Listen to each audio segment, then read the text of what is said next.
Welcome to Acclime Conversations, a thought leadership series where we discuss the most pressing matters shaping the business environment in Vietnam.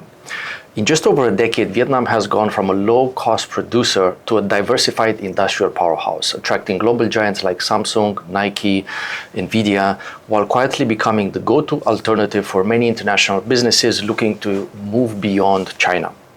But behind the opportunity headlines, the real questions are harder to answer. Which industries are generally ready? How do you find the right partner in Vietnam and the right location? What are the risks and how to ensure the long-term opportunity gain? Today, we're sitting down with someone who has spent years in answering and navigating these questions for foreign investors. Guillaume Rondan is the CEO of FVSource, a sourcing and manufacturing consultancy helping foreign businesses build reliable, compliant, and cost-effective supply chains in Vietnam and across the region. Guillaume, welcome to Acclime Conversations. Very happy to have you here. Thank you, Vlad. It's a pleasure to be here. Guillaume, you've spent years helping businesses navigate the manufacturing environment in Vietnam particularly. Tell us first what brought you to Vietnam and what's the story of FVSource so that our audience has an understanding of where you're coming from and what's your expertise into delivering this topic. Sure, thanks. FVSource, we are a management consulting company. We build supply chain for our customers here in Vietnam and across Southeast Asia. I'm from France originally, and most of our customers are spread across USA, Europe, and Australia. Personally, I arrived in Vietnam around 10 years ago. I had an e-commerce background, and I moved to the sourcing, or at least I got closer to the factories when I realized here on the ground that there were a gap between the foreign expectations, what we expect sometimes from manufacturers, and how it actually work behind the scene here. How hard is it to engage and to build relationship with factories? And 10 years ago, I make myself that reflection. And I was the first client of my own services, I would say. And I decided to sell my e-commerce businesses at that time to fully focus on building and growing this new venture of FVSource, so helping companies to manufacture here in Vietnam. As you mentioned and as you discovered in the last 10 years, there is a significant amount of investors that are moving their supply chain, particularly in Vietnam, but Southeast Asia as well. Either foreign investors that were originally based in China for a long time, they're looking at diversifying and managing their risks, or new investors coming in from Europe or the West or regionally that are setting up fresh in Vietnam.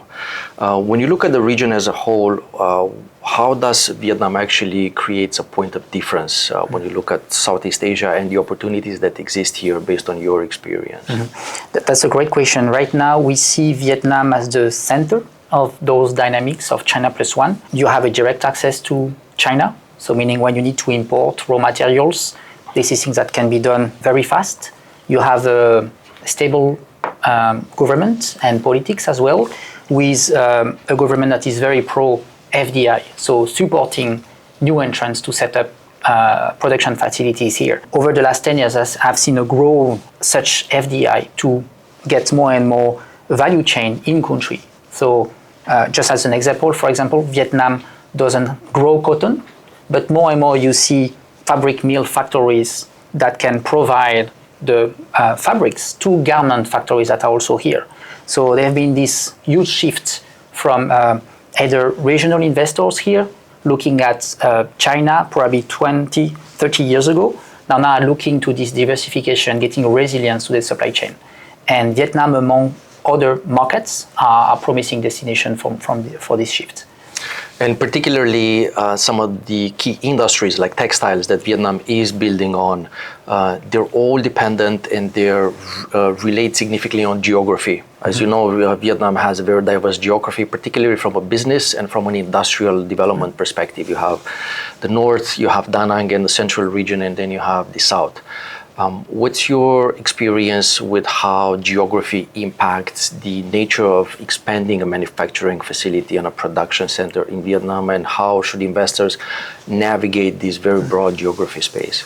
So it's true that Vietnam itself is geographically fragmented in terms of specialized industrial zones. So typically, if you are looking at, for instance, garments, you will have a few clusters in Vietnam that make sense because you have the whole value chain close to, you have the packaging, but you have also the raw material. So basically the one, again, making the fabrics. So you can have an ecosystem where as an investor looking at setting up a factory somewhere, you get closer to this ecosystem that makes sense for you. You will have usually three types of large clusters here. You have the northern part around Hanoi, the capital city of Vietnam.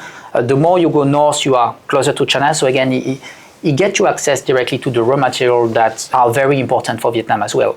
You have the area of Haiphong, where you're also close to ports. And in each of those regions, you have specialized industries. They can be steel, they can be shipbuilding, or they can be electronics in the northern part of Vietnam. Then in Saigon neighboring area, you have Dong Nai, Long An, and you have also the Saigon High-Tech Park. So here over there, you will have a more diverse ranges of factories, I would say, and clusters, from furniture, indoor, outdoor, to textile, to electronics, and to all the steel supporting industries to make components, to make spare parts.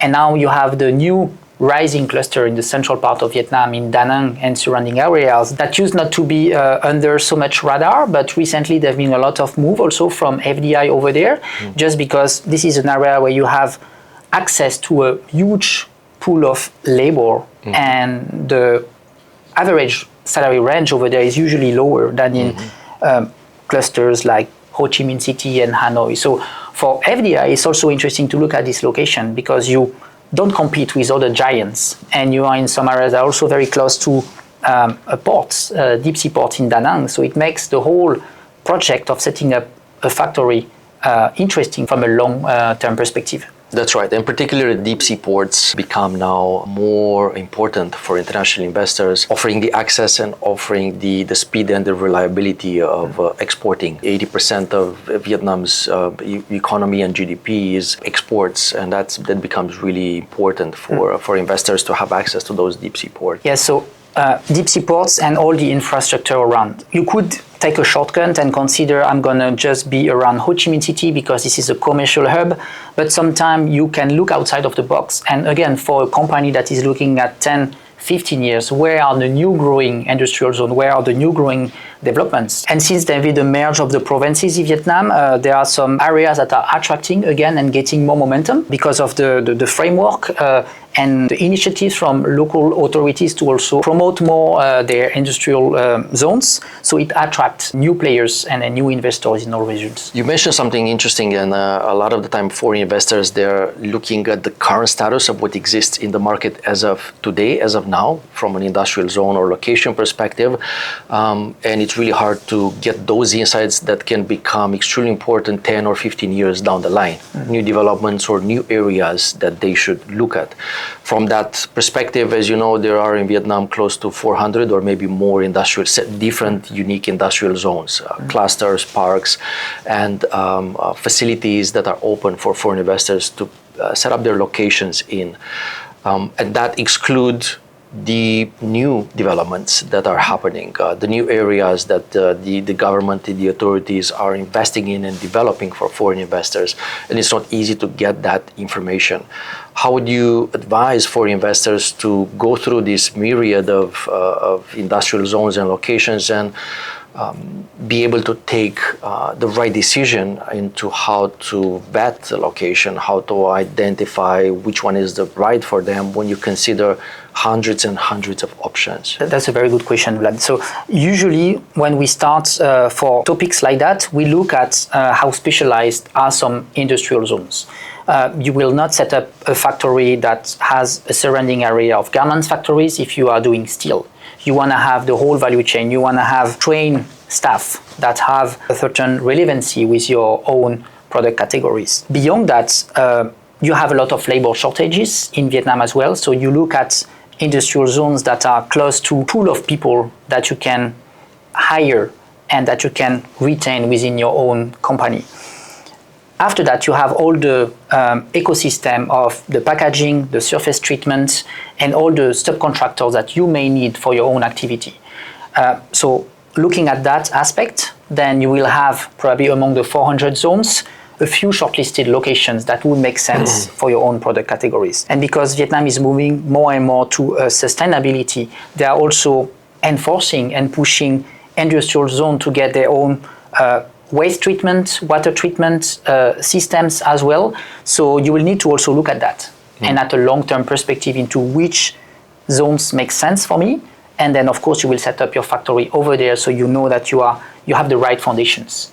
And then you have everything integrated. So you can really be confident into growing your facility and then growing your manufacturing business locally. And usually it takes for a foreign investor to go through this process and the identification. It could be 3 to 6 months, and it could be 2 years in that scenario. And in your experience, the new developments or the new areas that would become maybe much more opportunity relevant for investors than the existing ones, do they appear in the discussion at the initial stage with investors? Are they interested in those, or they're more looking at the point in present scenario for their setup? In our business, Vlad, most of our customers, they are working with existing suppliers. So when we build supply chain for them, we will navigate this ecosystem, and we're going to support them into shortlisting relevant manufacturers so they can start to ramp up the production here locally. Then after 1 year, 2 years, 3 years, then those businesses may look into setting up either their own operation, an assembly line, or working with the existing partner to have a more win-win type of collaboration. It can be M&A, can be renting their part of their production, and that's how I'm seeing the dynamic from our side. Because again, we are supply chain consultants, and the easiest way and the fastest way to start producing here is actually to work with existing players. But I do believe that, yes, as you said, there are some industrial zones that are getting more and more potential, that have direct access to deep sea port, or that are in underrated areas that it does make sense for investors not to go where everyone is going or where their peers, their friends are going, but actually to take a step back, make a deep analysis about, okay, what are the current dynamics? Where is the government also heading? With the merge of the provinces, we have seen areas that are rising in that aspect. So doing a bit of groundwork and understanding the different dynamics can obviously lead investor to make smarter move. And then, as you say, it's a 10, 15 years plan, right? So it makes sense to do that job preliminary and accordingly. So you make sure that you have, again, all the foundations well positioned. And again, it's all about that long-term opportunity, and particularly within the manufacturing space that spans 10 years, 20 years down the line. And investors are looking at those when they're taking decisions. Smart investors, sophisticated investors, as you said, they're looking beyond that, and they're looking as well at what are the risks and what are the challenges, particularly in this point in time, and what can be 5 years down the line. So trying to protect, trying to analyze, and trying to add those in the entire business plan. And from your point of view, what I want to ask is, what are these particular challenges that are on the, your top 3 list that you see for the investors that are engaging with local manufacturers, and they're starting productions, and then within that supply chain expansion model, what are some of the challenges that they should really pay attention to at that initial stage? That's a great question, Vlad. So typically our avatar of customers, they have an existing supply chain that have been built for 20, 30, 40 years, often in China, right? So when they are looking at this redundancy, when they are looking at moving out or de-risking from China, you have to start with something. Very often they will start by looking at Vietnam as an assembly line and not expecting that you get the whole value chain here locally already available. I'm going to give you an example. We had a customer 10 years ago using an agency like ours to make an assessment about what Vietnam was possible. 10, 15 years ago, they were not a comprehensive foundry to make steel locally, or at least not fitting with the requirement and the specification of our customer. They make a second research in 2019. They realized that, okay, now you have foundry, you match the grade that you expect, you have the welding, etc. But there were some lacking in terms of the surface treatment and then the finishing aspect. So instead of one player, you have a fragmented manufacturing base here of 2 to 3 different counterparts that need to work together. And now they have come early this year one more time. Now you see things that are more integrated. Again, industrial zones that are specialized with factories that have that vertical integration. And now, 10 years after, it makes more sense for them to consider moving things here. So that's not a journey that can be done overnight. It takes sometimes months, sometimes years, like this customer. But again, you need to look at the big picture. So from a capability and capacity perspective locally, things are moving very fast. So I would definitely advise investors or people looking at sourcing or outsourcing their production here to every 6 months, every year reassess what's the available capabilities.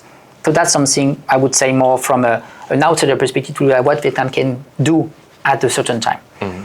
So these are part of the challenge. Now, when you find an ideal partner, when you find an ideal factory, there are things that can happen when there is production, because we speak about manufacturing. One factory can be good today, 6 months after they may have received a big order, they are not anymore the ideal partner that you should be working with. So reassessing your own suppliers is something that also have to be done. If you just ask them from Europe or from the US without assessing locally and have a real underground understanding about the current production line, then you won't know that. That's something important. We can create delay. We can create problem in building a resilient supply chain. Mm-hmm. Now, all the quality standards should also be monitored. So either often our customer, they will send over their QC. Sometimes our customer, they have a Chinese team or they have a procurement team often located here in Asia, Hong Kong, Shanghai, or Singapore. They will fly regularly to Vietnam to manage and to make sure that the production is on track. But some of them, they also rely on the internal processes of the factories. And again, by doing a proper assessment before, you know if you are working with a partner that have the standard, but that also follow them project after project. And that can be able to tailor based on the different requirements of their customers. So I would say that's a preliminary groundwork that needs to be done accordingly to make sure that the value chain, the capacities, and suppliers are here according to your standards. That needs to be updated. And when you have production here, also having your local team on the ground that can be supporting that ramp up of production. And sometimes our customers, they don't move 100% of the supply chain outside of China overnight. It's going to be a 2 to 3 years ramp up where months after months they get more confidence. They build that relationship with suppliers here, and then they can be also confident that, okay, they have 20, 30% somewhere else, which could be in Vietnam, that if there is any black sound happening, any problem, then they have something already existing here that they can just activate and grow. Absolutely, completely agree. And we can talk about more at the later stage about quality control and how important that is to have someone on the ground, either from the company or an outsourced type of quality control service to make sure that you have that monitoring in place. But what I wanted to touch upon, you mentioned something interesting, is the availability of the manufacturing facilities here and how they can support and work for foreign investors at that initial stage of development. And we see and we know that in the market, around 8 out of 10 manufacturing facility producers in Vietnam are foreign owned. They're owned by foreign investors that brought their know-how and their entire operational value into the local context. The difference of 20% are pure Vietnamese producers, manufacturers that kind of make up that section of the market that is still valuable for those foreign investors that need the local producers. So in your view, when you see foreign investors trying to source production models in Vietnam, are they looking at more at the pure Vietnamese domestic manufacturing facilities and help them into scaling a product or building a product, or they look at more of the other more foreign investor, more mature production industry? It depends on the mindset and the experience of usually the customers, what they have already existing. Some of them that already work with Chinese suppliers, they would likely tend to find Chinese-owned factories here, Taiwanese-owned or foreign-owned. But we do have customers that are okay to spend more time at the beginning because working with the Vietnamese factories, sometimes you don't have the same level of support in terms of product development, in terms of engineering, in terms of just having a team that can do drawings. And that's sometimes the gap. But sometimes you find better pricing when you work with local factories because, of course, they have less pressure and sometimes they have been establishing here for decades, so they are very strong financially. So I would say it's a matter of how much time are you willing to invest at the beginning, what are the level of support that you are willing to also go through, and then also what do you expect from them. Some Vietnamese-owned factories that I bring clients to, they don't have any in-house team speaking English. They are doing great products, but they are pure OEM players. Yeah. So they will expect the customer to provide all the drawing, all the specification, all the details, and they can work very well at a very competitive price. But sometimes the customer expects, having an engineering team, being able to also support in the iterating of new products, and just rely on a partner that can provide you kind of an all-in-one package. So I would say two phases and two expectations. But Vietnam provides both. That's great that we can have this mixity and again find the ideal partner that match with exactly what the customer expects. And you mentioned OEM, and from a perspective of the broader manufacturing sourcing in Vietnam, what are some of the key products or the industrial industrial developments and the products that foreign investors are really looking to source in Vietnam from a sector perspective? There are a few sectors that stand out here in Vietnam. The number one will be textile and garments. We do a lot of uniforms. We have done military wear. We have a bit of fashion as well. Then you have all the furniture, indoor, outdoor. You have in the southern part of Vietnam, probably in Binh Duong area, probably 2,000 furniture factories. Most of them are fully designed for exports. If you look at outdoor furniture, you have the central part of Vietnam in Quy Nhon area that are also having very strong capacities for outdoor furniture. Then you move to the steel industry, all the metal custom parts, components that are very often for outsourced manufacturing, that are sometimes Spanish, German, Dutch industrial players that look at renting capacity. They will outsource part of the production here to specialized factories that are, again, often OEM. So they just get your drawings, get the requirements, and can make you like sometimes huge steel structure with a lot of raw materials and value chain that can be done locally, so very integrated. Then the fourth product category could be all the handicraft you see in some retail stores that are furniture-oriented, home decor in Europe, a lot of made in Vietnam. These are coming a lot from handicraft villages here that are still part of the heritage of Vietnam. And we have seen also a growing need for food processing because Vietnam is also known and is strong for all the agricultural products. So you have also all the processing industry that are also supporting these agricultural segments that also can be interesting for a pure export perspective. As we know, Vietnam is competing with its regional peers within the Southeast Asia, particularly Malaysia, Indonesia, and Thailand on the semiconductor products, on the electronics data centers. And the Vietnamese authorities have also put in place dedicated legal frameworks and incentives to bring investors within this sector. And in your experience, what's the maturity level of this sector here, and how risky it is and how big the opportunity it is for investors to come in and access it versus potentially other markets around? That's a very good question. We have just started a few weeks ago a multi-country assessment between Thailand, Vietnam, and Malaysia for electronic manufacturing. When we have reached out to EMS, so electronic manufacturing factories here in Vietnam, which are often more assembling type, so they can do the PCBA plus all the assembling, the testing, and then the packaging. In Vietnamese factories, we have found from 3 to 4 SMT lines. This is a bit technical jargon, but just to give the context. 3, 4. In Thailand, some companies that we contacted have 100 SMT lines. So we look at the gap into when you need capacity, speed, and reliability, how small could be some factories in Vietnam, generally speaking, compared to other markets. Malaysia will be the same. If you're looking at semiconductor, you have all the northern part of Malaysia in the Penang area, which have some capabilities that are close to packaging semiconductor, but still there is, I would say, more dynamics over there.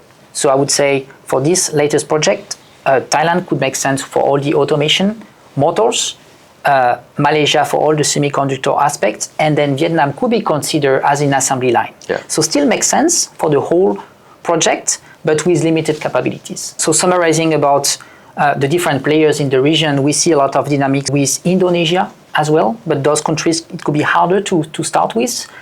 In Indonesia, most of the raw materials are imported, and because of the way the country is located, it creates more hurdle on the accessibility to raw materials.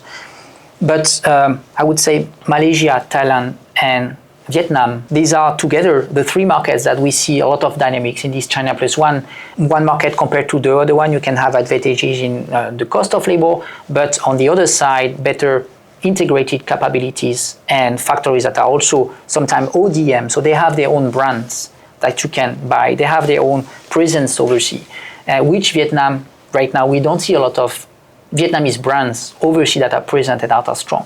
So I would say that could be the markets to consider from a pure Southeast Asia perspective. As you mentioned before, there's 3 or 4 specific assembly lines from a scale perspective compared with the 100 that you find in Malaysia.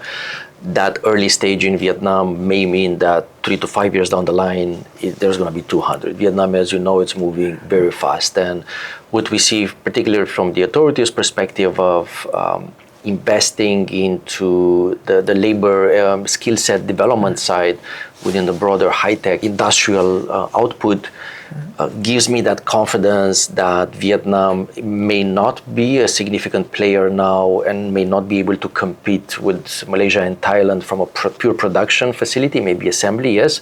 But 5 to 10 years down the line, Vietnam may become that player that builds on top of traditional industries like the textiles, the agriculture, and the broader manufacturing, sourcing into and capturing a significant chunk of that stake, particularly because of the authorities and the government support. And we see that with the law of investment that is just now in draft that opens up massive opportunities into several sectors, the dedicated incentives that are not just for regions, but they're more for specific niches of sectors like the high technology, AI, and so on and so forth. So when you discuss with investors, do they have this projection 5-10 years down the line in where Vietnam will be from a high-tech production development, and do they expect that they will maybe start with just one model of operating and then build from there? Is that their expectation? That's sometimes what they know and how Vietnam is also promoting itself. But sometimes looking at smaller scale workshops or factory also makes sense for some project, right? You can start to initiate working again from a pure assembly line perspective. And the more you are confident and the more there is integrated value chain, the more you can move in within the country, your whole ecosystem of subcontractors and suppliers. So yeah, definitely align with you, Vlad, and with the current dynamics and the local support that we are seeing from local authorities. Shifting the discussion towards trade this time, because as we know, particularly in the last 2 years, trade has been a significant point in the global agenda. And in the foreign investor agenda as well, with all the trade disruptions, the trade wars, and everything in between. And Vietnam is quite at the center of that trade narrative, particularly because of the expansion of the sourcing and the manufacturing opportunity within the Vietnamese context.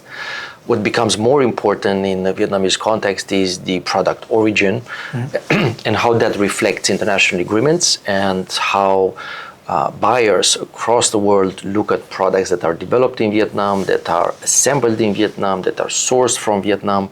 How do you see investors managing this trade compliance, particularly from this product origin perspective, from an authority perspective, but as well from a risk perspective of how they work with these compliance matters? So, certificate of origin is something that is almost in all of our questions from investors or from buyers that are looking at buying from Vietnam. This is sometimes a tricky aspect because, again, when you are looking at a value chain that is sometimes 80% imported to Vietnam, then if your value is only on packaging, then you will never be able to have certificate of origin. So you need to have a bit of integration into more than just an assembly, right? But so far we have not had challenges into finding factories that can provide this certificate of origin.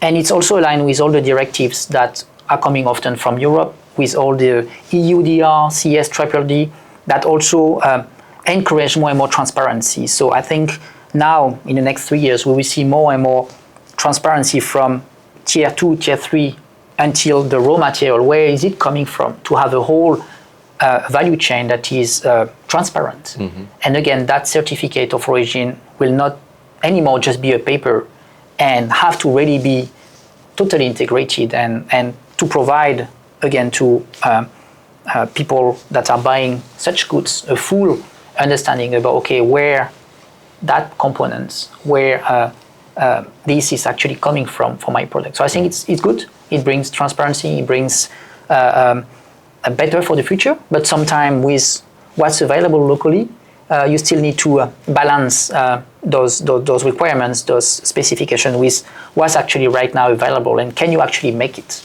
And that's part usually of our feasibility and assessment to make sure that we can do it early on, or if we cannot, how do we structure the project so we maximize the chance to have that certificate of origin valid and long-lasting as well for our buyers. And how important it is for the investors that are looking to source the manufacturing in Vietnam, this certificate of origin. From 10 investors that you talk to, how many of them consider this a deal breaker and they're looking for those exact factories that can provide that certification? Yeah, I would say it's more than 50%. Yeah. When we are speaking to US customers, it can be 80-90%. That is one of the mandatory requirements. From Europe, they can be more moderated. But we did find lately some anti-dumping policies that are from Chinese-made products that are pushing more and more needs for having local sources. And sometimes the capacity or the capability is not here yet. But again, as you say earlier, things are moving very fast. So having also those pushed from European perspective will, I think, drag more and more investment and more awareness into, okay, I need to have an assembly line, or I need to have a certain manufacturing capability locally with investors that will take that move and also invest, I think, in Vietnam. Interesting. Guillaume, we're getting to our final question, and this one would be related to trends. What do you see in the next period, in the next 3 to 5 years, in the relatively short term, as important trends from a Vietnamese perspective, from a sourcing and from a manufacturing sector development? And what are some of these trends that reflect these foreign investors that are looking at Vietnam and they try to understand how should they navigate these trends to be ready and prepared in the market? I think there is two main things. We have already discussed electronics, semiconductor, so that's a trend that I would closely follow from a foreign investor perspective. And then also looking at factories that that are still very strong in OEM production and that are now moving to the ODM. So they will start to provide their own products that you can private label, I would say, just to simplify it for our audience. I've visited actually in High Tech Park a couple of weeks ago, a Vietnamese owned factory that were 40 years ago doing lighting and that are more moving to the EMS. So of course, with the local value chain that is available in Vietnam, but moving into the ODM. So it also opened, I think, interesting synergy that could be done from a foreign perspective into, can I start to distribute? Can I start to joint venture? Can I start to promote those made in Vietnam products that are now branded? That probably in a couple of years, we see more Vietnamese brands moving overseas. So I would take these as two sides. The increase of the value chain and high value type of products available here with the needs from a foreign perspective into investing in building that capacity. And also the flip around, how can you partner with a good Vietnamese factory that is looking at expanding its market, getting market share in Europe and maybe starting to promote their own products. So I would see those two sides there. That definitely makes sense as well from a regulatory and authority perspective, as we've seen, and you probably know, just a few months ago, the authorities removed the outbound investment license requirements for Vietnamese businesses to go abroad. And this has been a historical compliance requirement, and in many scenarios, a roadblock for Vietnamese businesses to really expand. And with that removal is basically a message from the authorities that we are here to support you, we're here to help you and enable you to go abroad and create value, not just in Vietnam, but outside as well. And this matches as well interesting with some of your insights. Guillaume, thank you so much for joining Acclime Conversations. Hopefully it was an interesting discussion for you. I had a very good time, Vlad. Thank you for inviting. You're welcome. If you're seriously considering Vietnam for your next manufacturing move, come prepared. Do your due diligence, understand your compliance requirements, and don't assume that the cheapest quote is the safest one. And if today's discussion got you thinking seriously about Vietnam, reach out to Acclime and FVSource about your market entry strategy, sourcing, and manufacturing needs. See you next time.